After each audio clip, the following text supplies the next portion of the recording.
আপনাদের সকলকে স্বাগত জানাই আমার নেক্সট ব্লগে। অনেক দিন হয়ে গেল প্রায় আমি কোনো ব্লগে আপলোড করতে পারছি না, সময় হয়ে উঠছে না।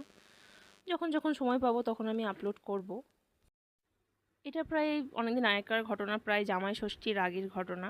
কারণ তখন আমি জিয়াগঞ্জেই ছিলাম, আর তখন আমি দিদার বাড়িতে 2-3 দিন স্টে করেছিলাম। আর সকাল সকাল উঠেই 2 কাপ চা বানিয়ে নিয়েছি মা ছেলের জন্য। আমাদের সকালে চা ছাড়া চলে না, মাঝে মাঝে আমার ছেলে চা খায়, রোজ না, মাঝে মাঝে খায়। তো এই যে আমার ছেলেও ঘুম থেকে উঠে রেডি চাটা খাওয়ার জন্য। তারপরে এই যে ডালপুরি সকালে আর আলুর তরকারি অসাধারণ হয়। জিয়াগঞ্জের মতো ডালপুরি, চপ, এই ধরনের ফুচকা আমি সত্যি বলছি কোথাওই আমি পাই না। কলকাতাতে তো পাই না ডালপুরি এত সুন্দর, অসাধারণ টেস্ট হয়। আর মানে ওখানে থাকলেই আমি বেশিরভাগই সকালে ডালপুরিটাই খাই। আমার ছেলেরও খুব প্রিয়। তো ব্রেকফাস্টে প্রায় রোজই ডালপুরি হয়, খুব ভালো লাগে আর কি খেতে। আর তারপরে আমরা লাঞ্চের প্রিপারেশন স্টার্ট করে দিই। তো পটল ভাজা ছিল, আর মা চলে এসেছিলো, তো মা একটু আবার আসার সময় চিকেন নিয়ে এসেছিলো।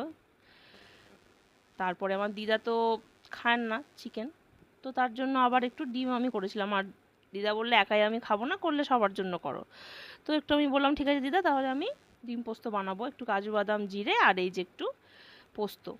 তো খুব টেস্ট হয়। আর দিদার বাড়িতে কোনো মিক্সি নেই, তো শিলপাটাতে বাটা হয়, আর এর টেস্টটাও একটু আলাদাই হয় শিলপাটা, যেটা কোনো দিনই হবে না।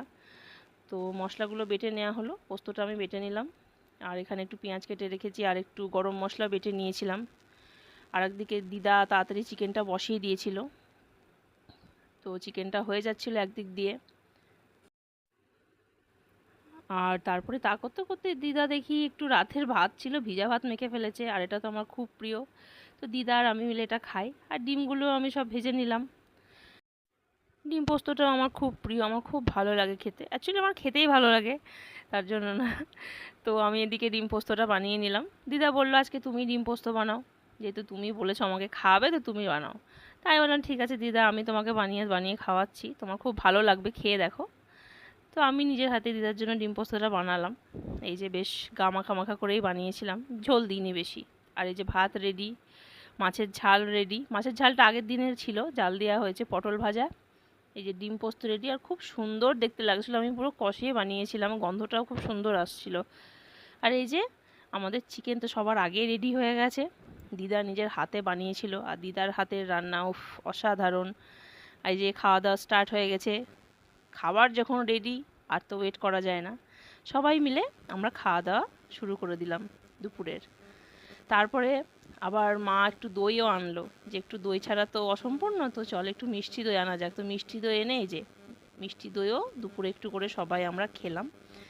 খুব সুন্দর মানে লাঞ্চটা হয়েছিল সেদিন। আর এত সুন্দর লাঞ্চের পরে একটু ঘুম না দিলে হয়? তো বেশ একটু ঘুম দিয়ে বিকালে উঠে একটু ফ্রেশ হয়ে তারপরে আমরা চলে গেলাম সদরঘাট, মানে গঙ্গার ঘাট যেটা বলে। আর এই যে দেখুন ফ্রেশ মাছ একদম, সব গঙ্গা থেকে তাজা তাজা ধরেছে সব জেলেরা, আর ওখানেই ওরা বিক্রি করতে বসে যায় সন্ধ্যাবেলা।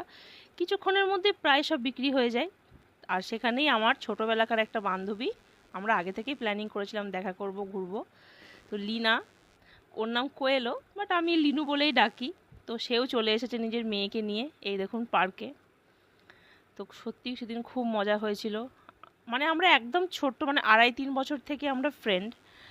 তো ও তো ওখানেই বিয়ে হয়েছে জিয়াগঞ্জে, আমার কলকাতায় বিয়ে হয়েছে, কিন্তু তবুও কোনো ব্যাপার না, আমাদের মধ্যে হয়তো রোজ কথা হয় না, বাট যখন যখন কথা হয় আমি যাই, আমরা দেখা করি, একদিনের জন্য হলেও আমরা দেখা করি। তো সেই দিন আমরা ডিসাইড করেছিলাম দেখা করব। এই যে আমার বান্ধবী, খুবই কিউট দেখতে, ও এখনও চেঞ্জ হয়নি, সে একই রকম থেকে গেছে।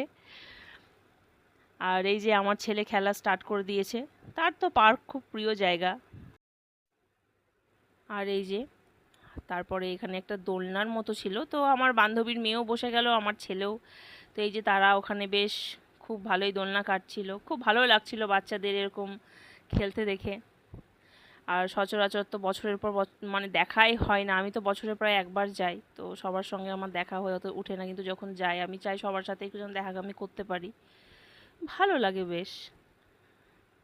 আর এই যে একটু দোলনা খাটবে বললো, তো এই যে দোলনাতে বসে গেছে, এটা আমার একটা মামার মেয়ে, আমার মামার ছোট মেয়ে অনু, তো সেও ছিল আমাদের সাথে।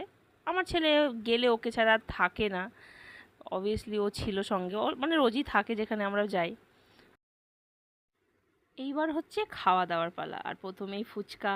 ফুচকা না হলে তো খাওয়া স্টার্টই হবে না, বিশেষ করে জিয়াগঞ্জ হলে। আমি যাই খাই না কেন, আমি ফুচকা খাবোই রোজ। কারণ জিয়াগঞ্জের মতো ফুচকা আমি কোথাও খেতে পাই না। আমি কলকাতাতে অনেক জায়গায় ফুচকা খেয়েছি, বাট জিয়াগঞ্জ বেস্ট। তারপরে ফুচকা খাওয়ার পরে আমরা একটা ওখানে নতুন রেস্টুরেন্ট খুলেছিল, এই যে ফোড়ন বলে, 5 ফোড়ন, তো আমরা ওখানে চলে যাই। অসাধারণ করেছে, ছোটোখাটো রেস্টুরেন্টটা বেশ, কিন্তু খুবই সুন্দর, মানে ডেকোরেশনটাও খুব সুন্দরভাবে করা হয়েছে। এই যে আমরা সেখানে চলে যাই এবং ফুড অর্ডার করার পরে আমরা বসে থাকি যে কখন আসবে ডিনার আর কখন খাবো।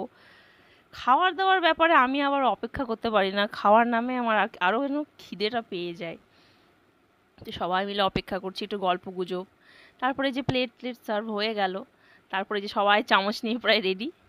আমার বান্ধবীও যেহেতু ব্লগ করে, সেও ভিডিও করছিল সবার।